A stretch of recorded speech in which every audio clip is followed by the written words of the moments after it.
The gleaming "For Sale" sign caught the evening sun like a knife to the chest.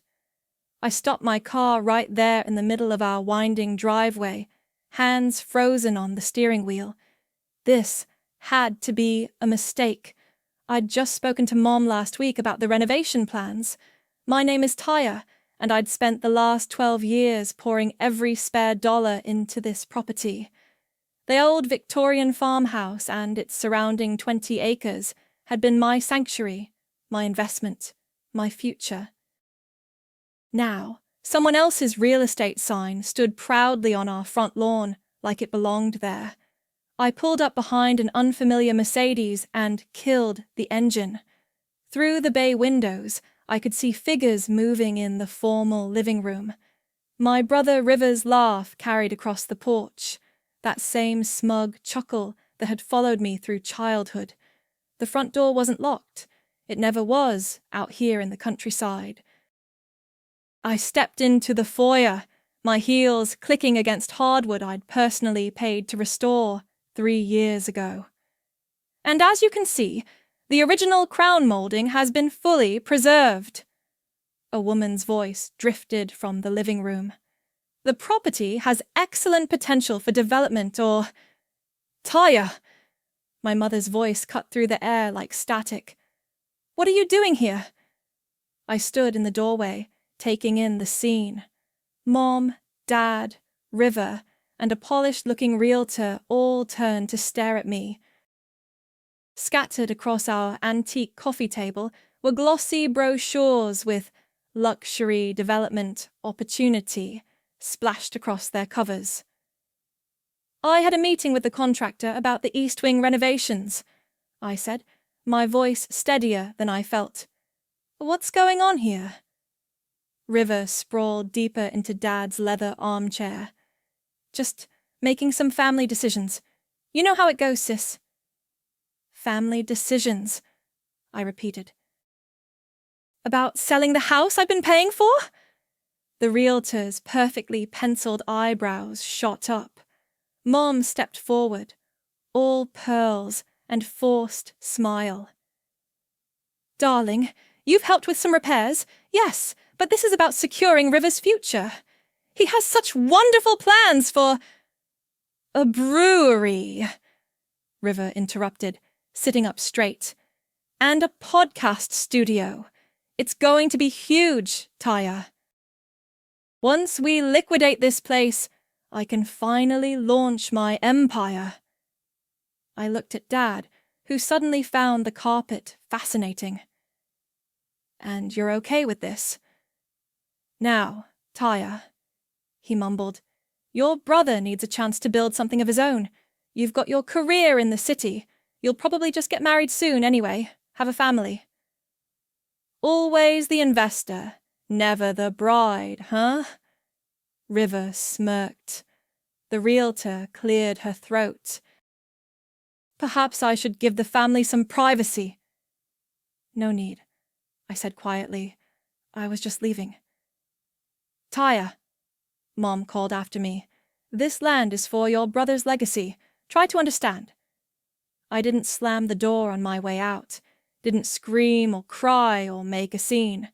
Instead, I walked calmly to my car, opened my laptop bag, and touched the USB drive hidden in the inner pocket. 12 years of meticulously documented payments. Every transfer, every receipt, every email about improvements and repairs. The property partnership agreement Dad had signed 6 years ago when he needed my help with the mortgage. My phone buzzed. A text from Andrea, my real estate lawyer and closest friend. How'd the contractor meeting go? I started the car and took one last look at the house, my house, before typing back, meeting cancelled, but I need you to clear your schedule tomorrow. Bringing you 12 years of receipts and a story about inheritance theft. As I pulled away, I caught River's reflection in my rearview mirror, standing on the porch with that same entitled grin he'd worn since we were kids. He raised his hand in a mocking wave. He had no idea what was coming. None of them did. Legacy, Mom had said. Well, they were about to learn exactly what that word meant. Holy shit, Andrea whispered, scrolling through my financial records. You've put over $300,000 into that property. We sat in her downtown office, morning sunlight streaming through floor-to-ceiling windows. I'd barely slept, spending half the night organizing 12 years of documentation. It started small, I said, pulling up an old email chain. Dad needed help with the mortgage back in 2011. I'd just landed my first real job in urban development, and he promised if I helped maintain the property, it would be a shared investment. Andrea leaned forward, her reading glasses perched on her nose. And this partnership agreement from 2017? River had just totaled Dad's car. They needed cash fast, and I offered to increase my investment if they'd make it official. Dad signed it right there. Which makes you a legal partner. Andrea's eyes lit up. They can't sell without your consent. My phone buzzed. River's latest Instagram post showed him touring empty commercial spaces. The caption read, "Big things coming. Time to build an empire. Child entrepreneur, Shadja, blessed." Look at this, I said, pulling up bank statements. Every time River needed a bailout, money disappeared from the property account. Credit card debt, failed business ventures, even his rent when he couldn't hold down a job. Andrea's perfectly manicured nails tapped against her desk. We need to move fast. If they've already accepted an offer... They haven't, I interrupted. The realtor was still doing her initial pitch yesterday. Good. She pulled out a legal pad. Here's what we're going to do. First, we file a cease and desist. Then we place a legal hold on any potential sale. That buys us time to... My phone rang. Mom's name flashed on the screen. Put it on speaker, Andrea whispered. I answered. Hi, Mom. Darling, I'm hosting dinner tonight. Your favorite pot roast. We should discuss yesterday like adults. Andrea shook her head vigorously, but I already knew this game. Sure, Mom. What time? 7 sharp. And Taya, leave your attitude at home. This is about family. The line went dead. It's a trap, Andrea warned. Of course it is. I smiled, but it's also reconnaissance. While they're trying to manipulate me over pot roast, you can start the legal process. Andrea pulled up property records on her computer, then froze. Taya. There's something else. They hired Wallace and Associates for the appraisal. The discount firm. For a multi-million-dollar property? They're known for creative valuations. Andrea's voice hardened. Usually undervaluing properties when certain parties need to be bought out cheap. A memory flashed. River at 16, crying crocodile tears after wrecking Dad's Mercedes. Me, writing a check to cover the repairs because family helps family. Mom's practiced smile as she took my money. Not even a thank you. Taya? Andrea's voice softened. We can stop this, but you need to be sure. Going against family legally, there's no coming back from that. My phone buzzed again. River had texted a photo of himself in front of a vacant storefront. Future home of River's Craft Brewery and Podcast Empire. Thanks, Mom and Dad, for believing in the dream. I thought of every Christmas where my gifts were practical, while River got exactly what he wanted. Every family dinner where my achievements were footnotes to River's latest schemes. Every time I heard, "Your brother needs our support," while writing another check. They stopped being family, I said quietly. the moment they decided to sell my investment out from under me. Andrea nodded, already typing. I'll have the cease and desist ready by morning. And Taya, go to that dinner. Smile. Play nice. Let them think they're in control. I gathered my documents, tucking them safely away. Oh, I'll play nice. I'll sit there and listen to their plans for River's legacy. And tomorrow we show them exactly who they're dealing with. Andrea finished, a fierce grin spreading across her face. By the way, did you see who signed off on River's latest business loan application? She turned her screen toward me.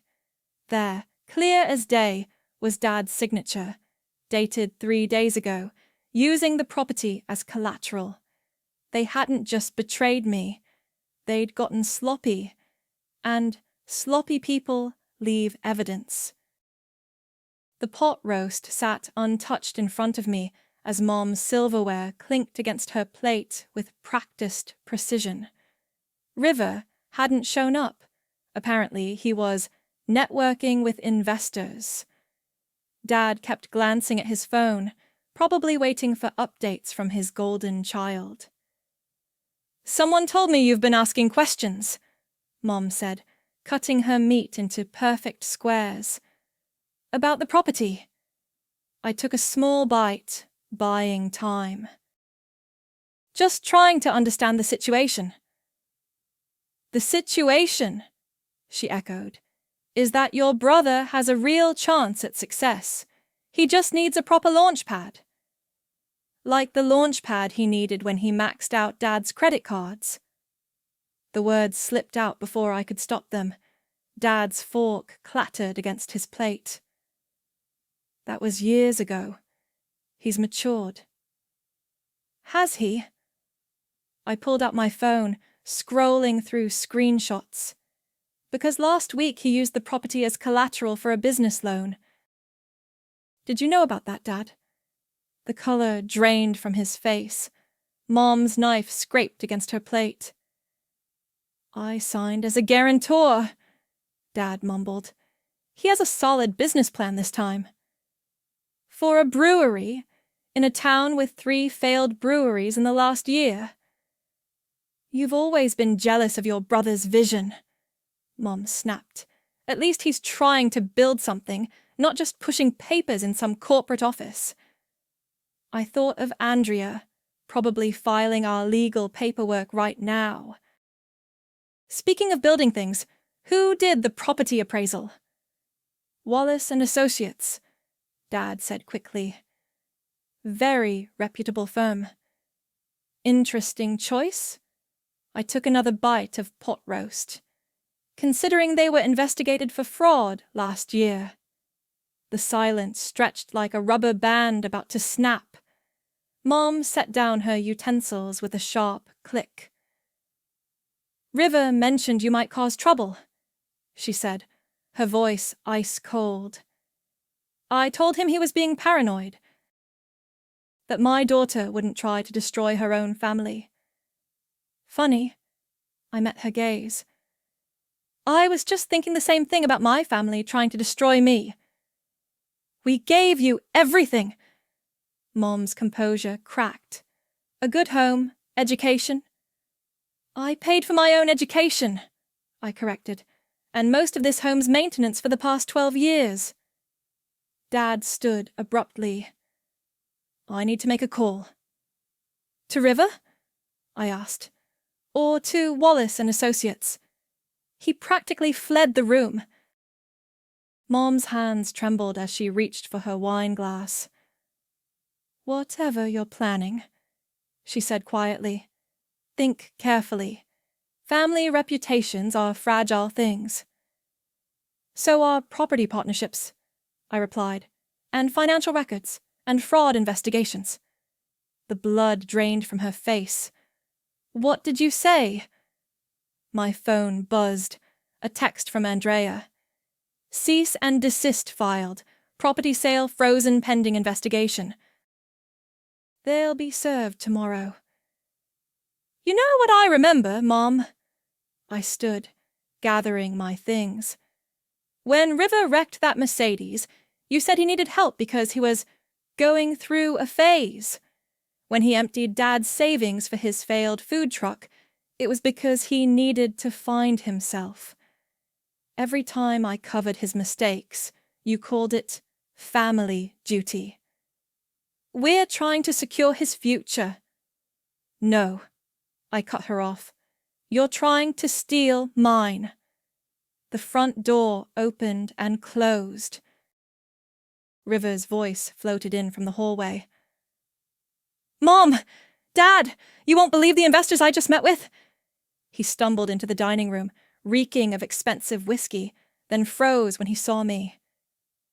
Well, well, he slurred. The prodigal sister returns. River! Mom warned, but he was already moving toward me. You think you can stop this? He laughed, that same smug chuckle from childhood. I've got big plans, sis.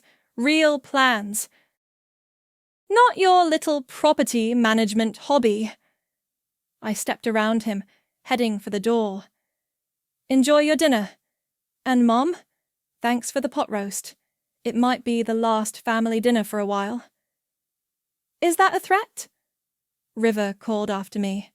I paused in the doorway, thinking of Andrea's text, of 12 years of receipts, of all the evidence carefully compiled and ready to detonate. Not a threat, I said softly. Just a forecast. There's a storm coming, and none of you thought to check the weather.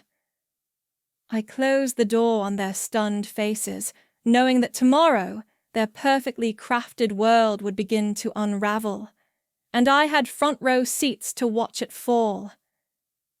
You want me to write about real estate corruption? Skylar's eyebrows shot up over his coffee cup.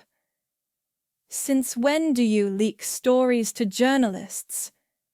We sat in a quiet corner of the local cafe, far from my family's usual haunts. My ex-boyfriend looked exactly as he had 2 years ago, perpetually disheveled in that intentional way journalists cultivate.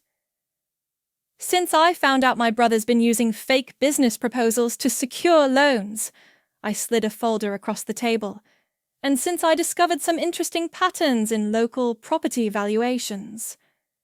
Skylar flipped through the documents, his eyes widening. Wallace and Associates. They've been in my crosshairs for months. But I could never prove... Check page 4. He whistled low. Multiple properties, all undervalued for specific buyers. And this one? He tapped the paper. Your family's place? My investment, I corrected, though they seem to have forgotten that part.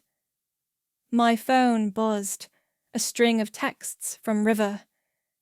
What did you do? The buyers are threatening to walk. Mom's crying. You vindictive bitch. Looks like they got served, I muttered. Skylar leaned forward. You're really doing this? Taking on your whole family? They took me on first. I pulled up an old voicemail on my phone, one I'd discovered while digging through records. Mom's voice filled our corner. River, honey, don't worry about the loan. Your father's handled it. We'll use the property as collateral. Taya doesn't need to know. She's too busy playing businesswoman anyway. Skylar's jaw tightened. That's straight up fraud. That's family, I said bitterly. Want to hear the best part? Dad defaulted on that loan last month. They're selling the property to cover it before the bank finds out. Jesus! Skylar was already typing notes. This isn't just a family drama piece. This is serious financial misconduct. My phone lit up again, a social media notification. River had posted a lengthy status about toxic family members and jealous siblings trying to destroy dreams. I smiled, screenshotting it for evidence. He always did like to tell on himself. I can run this story, Skylar said slowly. Keep your name out of it. Focus on the pattern of corruption. But, Taya. He reached across the table, touching my hand. This will blow up your family. They did that themselves. I pulled my hand back. I just kept the receipts. The cafe door chimed. I looked up to see Laura, my co-worker and friend, rushing toward us. They're at your hotel, she said breathlessly. Your whole family. Rivers making a scene in the lobby. Skylar was already packing up his notes. I'll have the story ready by tomorrow. Anonymous source, but enough details to raise serious questions. Perfect timing, I said, standing, right before their meeting with the potential buyers. Laura grabbed my arm. Are you sure about this? Going to the hotel? I thought about all the times I'd stayed quiet, all the family dinners where I'd swallowed my pride along with Mom's pot roast. All the checks I'd written to cover River's temporary setbacks. Yes, I said firmly, it's time for a different kind of family meeting. We walked out together, Laura and Skylar flanking me like guards. My phone buzzed one last time, a text from Andrea. Court injunction filed. Property sale officially frozen. Ready when you are. The evening sun cast long shadows as we drove toward the hotel. I thought about that day, years ago, when I'd overheard Dad in his study. River's the one worth investing in. Taya's just practical. Well, Dad was right about one thing. I was practical. Practical enough to document everything. Practical enough to build an airtight case.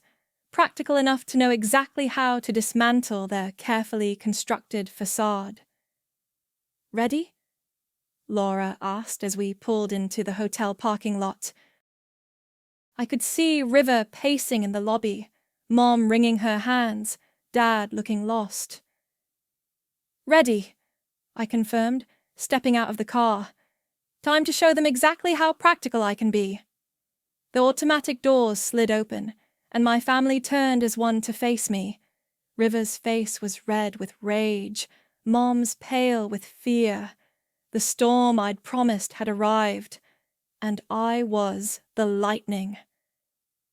You're trying to destroy this family! River lunged forward the moment I entered the hotel lobby, only to be blocked by Laura.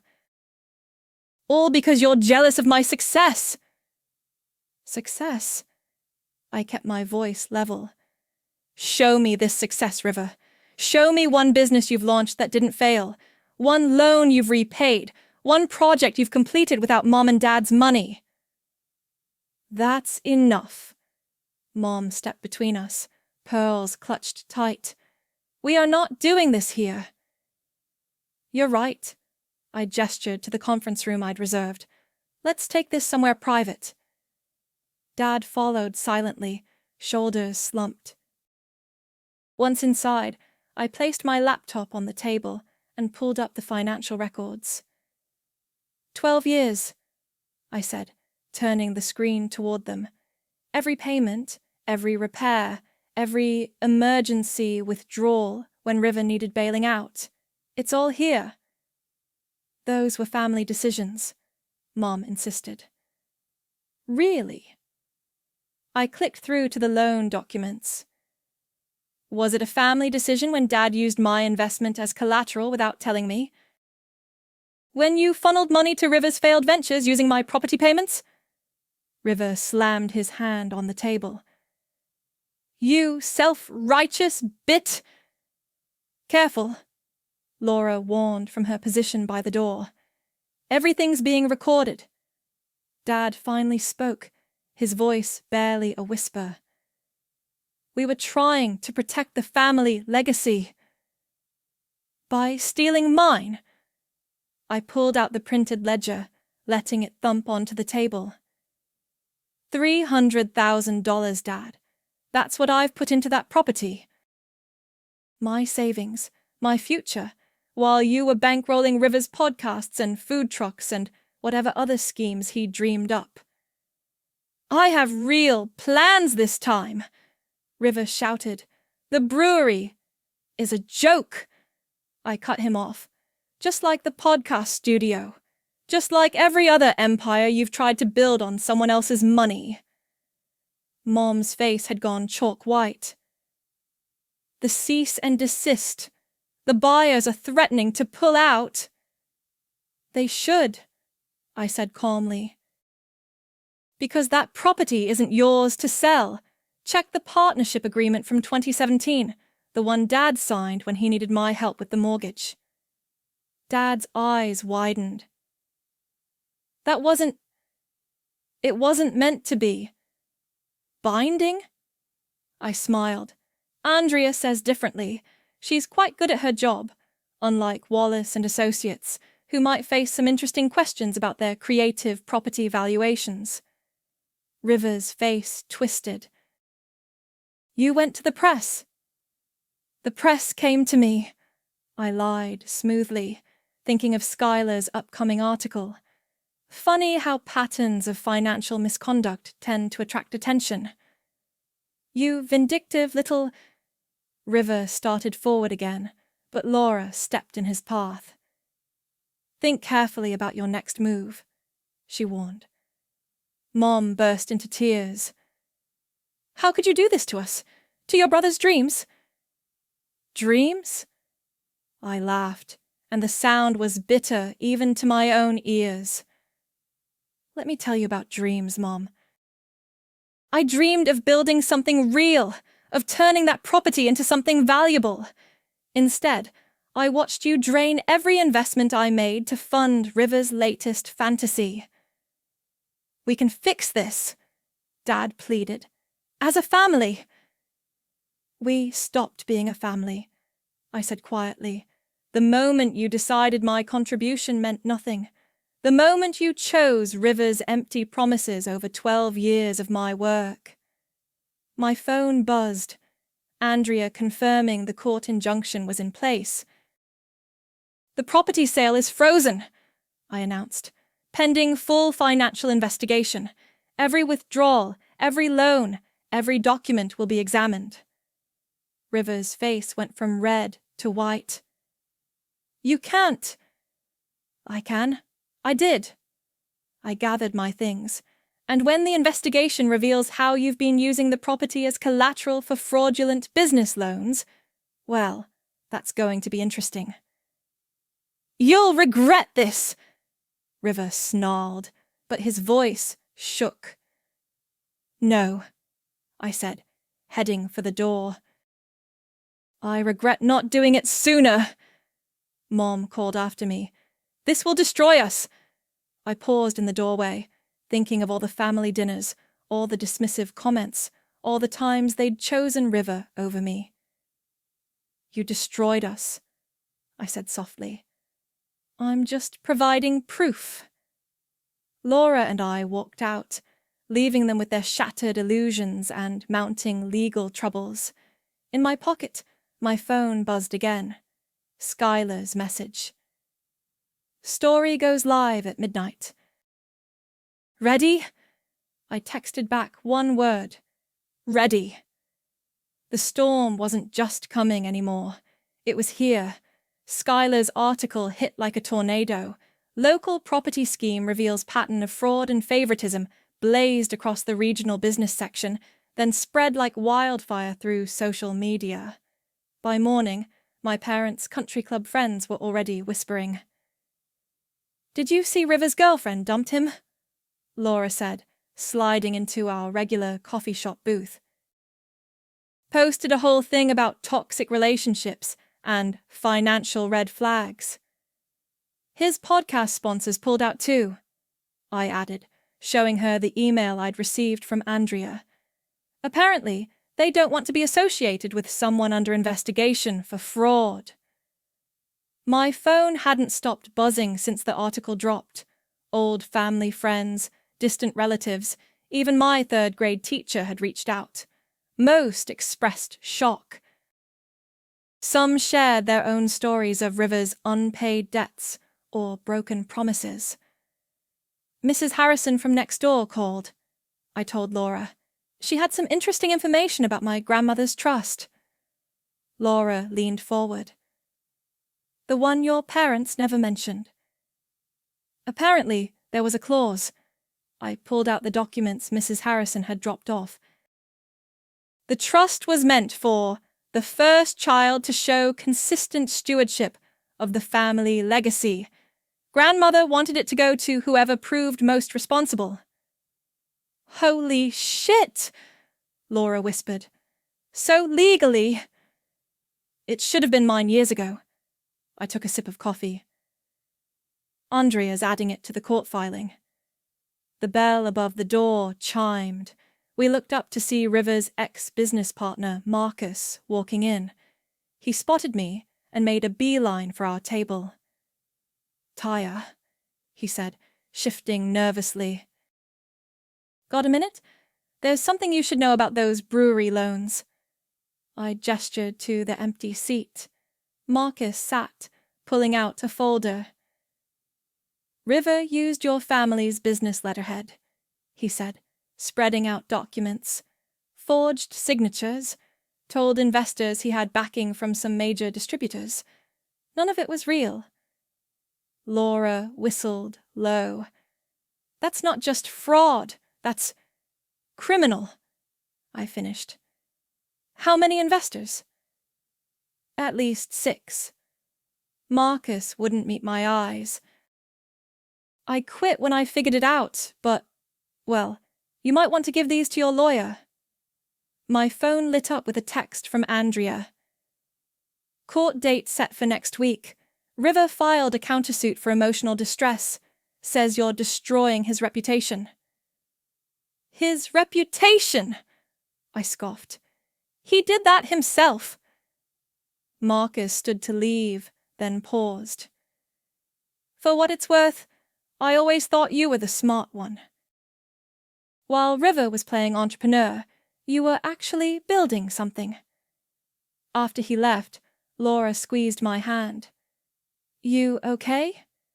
Before I could answer, an older woman approached our table. I recognized her as one of Mom's closest friends from church. Taya, dear, she said softly, I just wanted you to know. Your grandmother would be proud. She always said the property should go to someone who'd respect it. She hurried away, leaving me stunned. Laura checked her phone and gasped.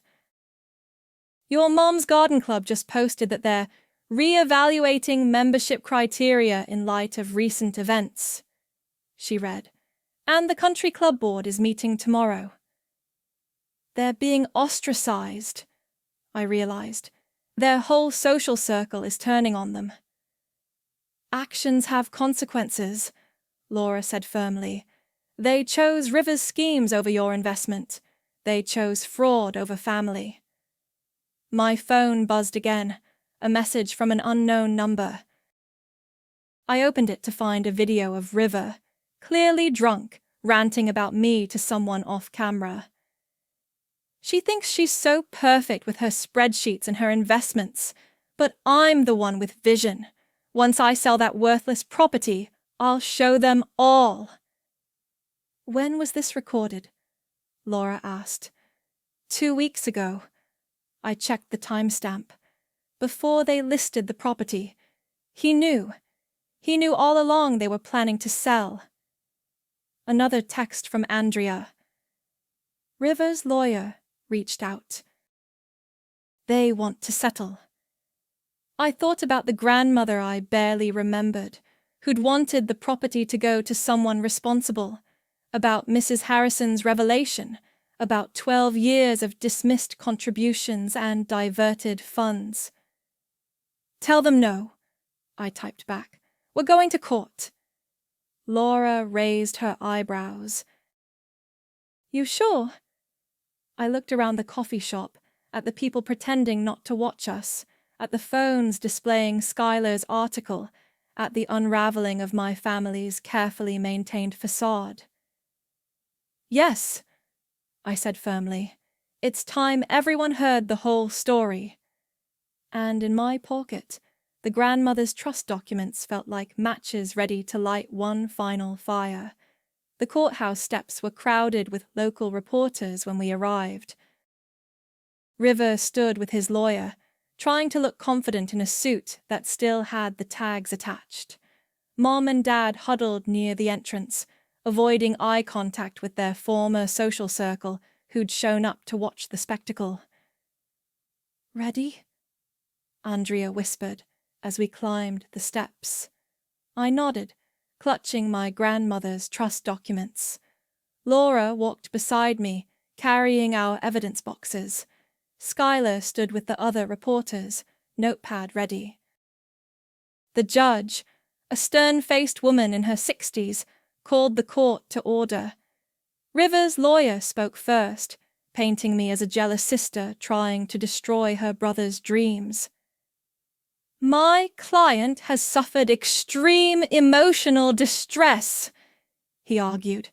"His business relationships have been damaged. His reputation." "Objection." Andrea stood. "The defendant's reputation was damaged by his own documented fraudulent activities, not my client's actions." "Sustained," the judge said.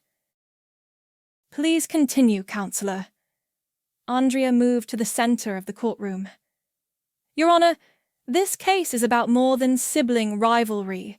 It's about systematic financial abuse and fraud." She held up my ledger. "Ms. Tyre has invested over $300,000 in this property over 12 years. Every payment documented, every improvement recorded." River shifted uncomfortably as Andrea displayed the evidence on the courtroom screens. "Furthermore," Andrea continued, "we have proof that the defendants used the property as collateral for unauthorized loans, deliberately undervalued the property to diminish my client's stake, and most importantly—" She paused, pulling out the trust documents. "Violated the terms of a binding trust established by the family matriarch." Mom gasped. Dad's face went pale. "This trust," Andrea held up the paperwork, "specifically designated the property should go to, and I quote, 'the first child to show consistent stewardship of the family legacy.' We have 12 years of evidence showing exactly who that is." River's lawyer jumped up. "Your Honor, we weren't aware of any trust." "Because they hid it," I said clearly, my voice carrying through the courtroom. "They knew what my grandmother wanted, and they chose to ignore it." The judge studied the documents. "These appear to be in order. And the defendant's response to these allegations?" River suddenly stood, face red. "This is ridiculous. I'm the son. The property should be mine. She's just a—" "Mr. Ellis," the judge cut him off sharply. "Control yourself, or be held in contempt." Andrea wasn't finished. She projected emails onto the screen, correspondence between River and potential investors, full of false claims and forged signatures. "And finally," she said, "we have evidence of multiple counts of fraud, using the family business credentials to secure loans under false pretenses." The courtroom erupted in whispers. I watched my mother's perfectly maintained facade crack as she realized what was coming. "In light of this evidence," the judge declared, "I'm ruling in favor of the plaintiff. The property rights are transferred solely to Tyre Ellis, effective immediately. Furthermore, I'm referring the fraud evidence to the district attorney's office for review." River exploded. "This is bullshit!" He lunged forward, but courthouse security moved quickly. "Remove him," the judge ordered. As River was led out shouting, she continued, "Mr. and Mrs. Ellis, I strongly suggest you cooperate with any forthcoming fraud investigations." Mom was crying silently. Dad looked like he'd aged 10 years. Their friends in the gallery were already hurrying out, phones in hand, spreading the news. Outside, reporters swarmed us. Taya, how do you feel about the ruling? I thought about all the family dinners, the dismissive comments, the stolen dreams. Then I looked directly into Skylar's camera and said, "It wasn't about legacy. It was about an invoice they never paid." Later, as we celebrated in Andrea's office, another bombshell dropped. Laura rushed in with her laptop. "Remember that vendor River was working with for his brewery? They're suing him. He used Andrea's business card to secure equipment loans." Andrea smiled grimly. "Karma's not done with them yet." My phone buzzed. A text from Dad. "I hope you're happy. You've destroyed this family." I thought about my grandmother's trust, about 12 years of stolen investments, about River's fraud and my parents' lies. "No," I typed back. "You did that yourselves." "I just showed everyone the truth. The property was mine. Justice was served." And somewhere, I like to think, my grandmother was smiling. The autumn breeze carried the sound of construction across the property as I walked the grounds with Laura and Skylar. Where River's imaginary brewery would have stood, we were building something real, affordable housing for local teachers and healthcare workers. "The first units will be ready next month," Laura said, checking her tablet. "We've already got a waiting list." Skylar snapped photos for his follow-up article. "From family drama to community solution. Now that's a story worth telling." My phone buzzed. Another email from Mom, unopened like all the others. The subject line read, "Please reconsider." "Still not talking to them?" Laura asked softly. Nothing left to say. I watched the construction crews work. River took a job as a junior sales rep in Ohio. Dad's consulting business is struggling since the fraud investigation went public. And Mom lost her social standing. Skylar finished. The country club membership, the garden club presidency, all of it gone.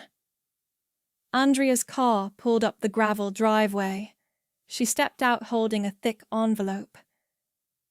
"The last of the paperwork," she announced. "Property's completely clear. And you'll love this. River's ex-girlfriend is writing a book about toxic family dynamics and financial abuse." I laughed, despite myself. "Of course she is.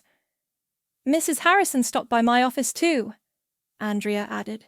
"She found more of your grandmother's papers, letters she wrote about wanting the property to help people, not just sit as a status symbol." The construction foreman waved us over to review the latest plans. As we walked, I spotted a familiar Mercedes crawling past the front gate. Mom, doing her weekly drive-by to see what I was doing to her legacy. "You know what's funny?" I said to my friends. "They thought I was destroying the family legacy. But this..." I gestured to the rising buildings, the sustainable design, the community space taking shape. This is exactly what legacy should be. Speaking of legacy, Laura pulled up an email. "The local business association wants you to speak at their conference." Topic: Converting family property to community value. Skylar grinned. "Better than a podcast empire." A truck delivered materials for the solar panels we were installing on every unit. The foreman explained how the system would cut utility costs for future residents by 60%. "Your grandmother would have loved this," Andrea said quietly. My phone buzzed again, a text from Dad. "Hope it was worth it." This time I replied, "It was. Not in the way you think, but it was." Then I blocked their numbers. The first residents move in next month, Laura reminded me. Teachers, nurses, first responders, people who actually build things. Unlike certain wannabe brewery owners, Skylar quipped, we climbed to the property's highest point, where the old Victorian still stood proud. I'd kept the house but converted it into a community centre, with meeting spaces and a library. Ready for the best part? Andrea pulled out one final document. Remember that trust your grandmother left? There was a second page we just unsealed, a letter to whoever proved worthy of the legacy. She handed me the weathered paper. My grandmother's elegant handwriting filled the page. To the one who sees beyond themselves, this land was never meant to be a monument to family pride. It was meant to be a foundation for community growth. By choosing this path, you've proven yourself the true heir, not to a property, but to a purpose. Build something that matters. With love and faith, Grandma Rose. The construction crew called us over. They'd found an old cornerstone while excavating. Inside was a tin box containing photos of the property from the 1950s, when it had been a working farm that helped feed the town during hard times. History repeats itself, Skylar mused. It's helping the town again. I touched the old cornerstone, thinking of family, legacy, and the true meaning of building something lasting. They wanted an empire, I said, watching the sun set behind the rising framework of new homes. I built a community instead. Laura squeezed my hand. Andrea smiled proudly. Skylar scribbled in his notepad. And somewhere, I knew, Grandma Rose was nodding in approval. This wasn't the end of a family legacy. It was the beginning of something better.